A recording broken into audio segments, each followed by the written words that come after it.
नमस्ते दोस्तों, मेरे सुनो गवर्नमेंट चैनल में आपका स्वागत है। मैं हूं अनीता चौहान, पत्नी Shri Prempal Singh Chauhan, deputy manager, National Fertilizers Limited, Nangal. आज के वीडियो में एम्प्लॉइज पेंशन स्कीम से संबंधित एक नई जानकारी देने के लिए मैं आप सबको मेरे हस्बैंड श्री प्रेमपाल सिंह चौहान से मिलवाती हूं, जो इस विषय के जानकार है। तो चलते हैं। दोस्तों नमस्कार, उम्मीद करता हूं आप सब लोग बहुत अच्छे से होंगे। दोस्तों, पीछे मुझे किसी ने रीजनल ऑफिस ईपीएफओ गुवाहाटी का पीपीओ भेजा था, जो कि आज की डेट में पब्लिक डोमेन में है, इसलिए हम इसे नाम भी ले सकते हैं मिस्टर बोरा, मिस्टर धर्मेश्वर बोरा का है ये, और इनकी डिटेल्स इसमें दी गई हैं। लेकिन इसमें जो कैलकुलेशन मेथड्स है वो नहीं दिए गए हैं, और दूसरा इनकी जो पेंशन बनाई गई है वो 18,445 रुपए बनाई गई है। दूसरा इसमें यही लोगों ने प्रयास किया है, ये किस वजह मतलब किस मेथड से कैलकुलेट की गई है। तो इस लेटर से एक उम्मीद बनती है, देखिए ये 60 महीने से ही कैलकुलेट की गई है, और इस लेटर से एक उम्मीद बनती है कि ईपीएफ सुप्रीम कोर्ट का जो डिसीजन है वो इसका मतलब पूरे देश में इसी प्रकार से लागू होना चाहिए। क्यों होना चाहिए?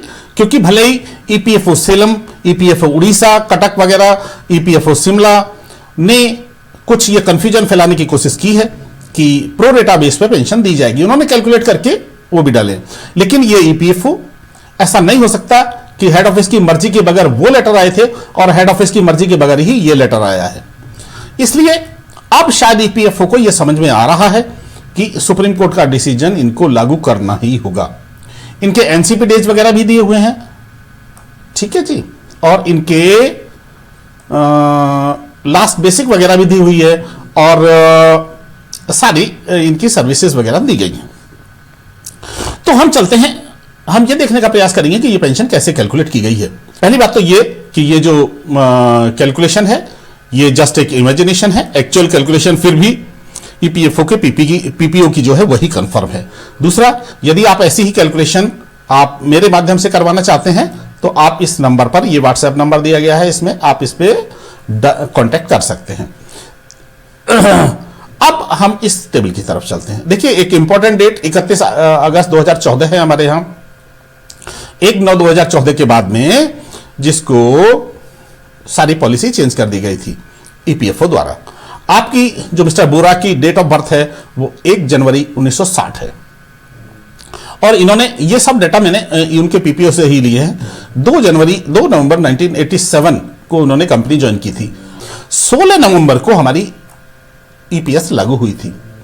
तो इस प्रकार से हम देखते हैं कि इनकी 16 नवंबर तक की जो सैलरी है वो 8 साल और 14 दिन है। ईपीएफ में, इनके पीपीओ में ऐसा लिखा गया है 8 साल और 14 दिन, जबकि हम चूंकि ईयर में निकालते हैं 8.04। इससे यह फर्क नहीं पड़ता, क्योंकि हमें इसका कंपनसेशन निकालना होता है। तो इसका 8 साल तक आप जानते हैं टेबल बी के अनुसार में 11 साल तक के लिए जो कंपनसेशन है वो 85 रुपीज है। तो हमने 85 रुपीज निकाल लिया।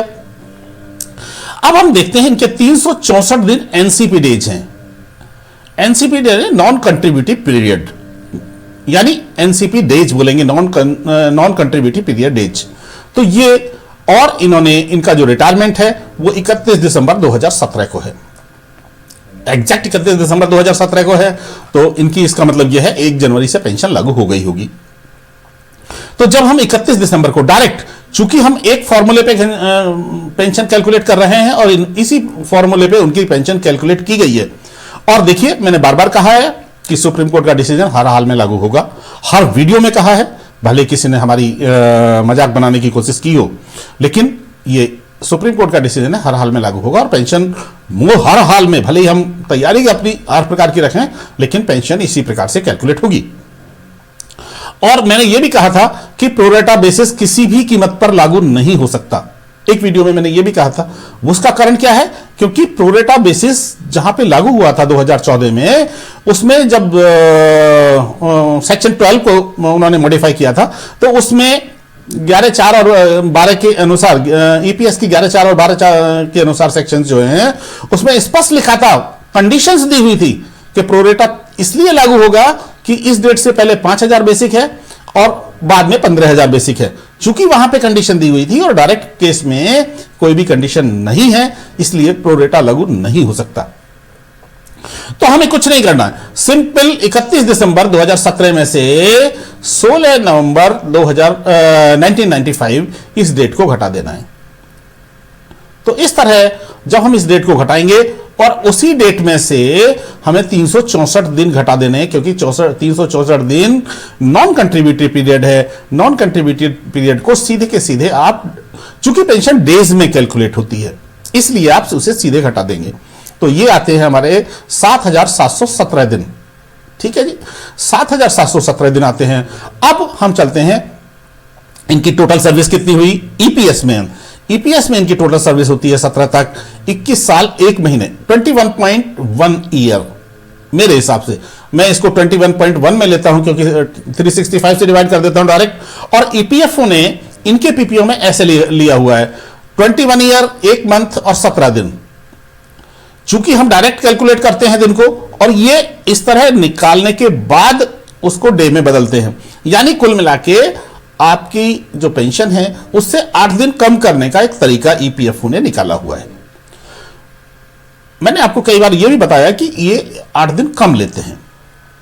ठीक है जी, तो इस तरह जो इनकी एफपीएस का कंपनसेशन हुआ, वो कंपनसेशन पहले हम ये देख लेते हैं। चूंकि 21 साल से ज्यादा सर्विस है, 22 साल की सर्विस के लिए टेबल बी के अनुसार जो फैक्टर होता है वो 5.231 है सर। और इस तरह एफपीएस का इनका कंपनसेशन हुआ, फैमिली पेंशन स्कीम का इनका कंपनसेशन हुआ 445 रुपए फॉर 45 रुपीज। अब हम चलते हैं आगे, आगे मतलब फाइनल कैलकुलेशन की तरफ। ये हमारी फाइनल कैलकुलेशन है। देखिए, ये 60 महीने के हिसाब से हमने फाइनल कैलकुलेशन ले ली है। इसमें जो हमारा फर्स्ट कॉलम है ये बोनस डेज हैं। ठीक है जी, ये बोनस डेज हैं, इनको 730 दिन का बोनस मिलेगा। और हमने जो टोटल सर्विस निकाली है डेज में, वो निकाली है हमने 7,717 दिन। और 54,450 ये हमें निकालने की जरूरत नहीं पड़ी है, क्योंकि ये 54,450 इनके पीपीओ में, बोरा जी के पीपीओ में दी गई है। और फैमिली पेंशन, अब हम वही चलते हैं कि हम पेंशन 3 प्रकार से निकलती है, 3 पार्ट में निकलती है।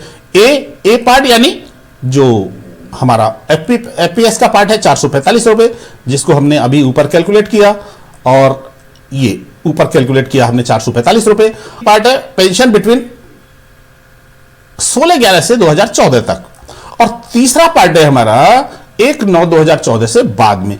पर चूंकि ये दोनों पार्ट एक साथ मिल गए हैं, जो कि सुप्रीम कोर्ट के डिसीजन के अनुसार ए और बी केवल डायरेक्ट, आपको याद होगा मैंने जो स्टार्टिंग में वीडियो बनाए हैं, आप लगभग आई थिंक 70-75 तक जो वीडियो हैं वो डायरेक्ट केवल एक ही फॉर्मूले से बनाए गए हैं।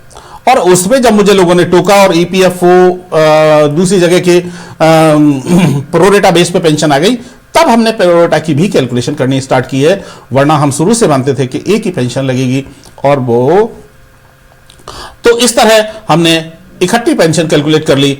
ये 18,002 पेंशन आती है सीधे pensionable service, in pensionable service into pensionable days. Pensionable days ये है 777 दिन प्लस 730 दिन, और इन दोनों को निकाल के हमने फॉर्मूले में डाल दिया। तो इस तरह ये आती है 18,402, और यदि हम इसमें 445 जोड़ देते हैं तो इनकी पेंशन मेरे हिसाब से बनती है 18,440 रुपए, 446 रुपीज बनती है। और इनकी जो पेंशन इनके उसमें दी गई है पीपीओ में, वो 18,445 रुपए है। तो 18,445 रुपए से हम इस निष्कर्ष पे पहुंचते हैं कि ईपीएफओ गुवाहाटी ने जो पेंशन कैलकुलेट की है, बिल्कुल सुप्रीम कोर्ट के डिसीजन के हिसाब से की है। तो इस तरह हमें उम्मीद करनी चाहिए कि आने वाले जितने भी डिमांड लेटर होंगे वो इसी बेस पे होंगे 18,545, यानी सुप्रीम कोर्ट के एक डिसीजन के बेस पे। ऐसा नहीं हो सकता कि प्रोरेटा बेस लागू हो, लेकिन फिर भी हमें तैयार रहना है, क्योंकि आने वाले दिनों में क्या होगा अभी कह नहीं सकते। बहुत बहुत धन्यवाद। आज की यह वीडियो आपको कैसी लगी कमेंट करके जरूर बताएं। इस वीडियो को देखने के लिए धन्यवाद। लाइक और सब्सक्राइब करें, बेल आइकॉन जरूर दबाएं।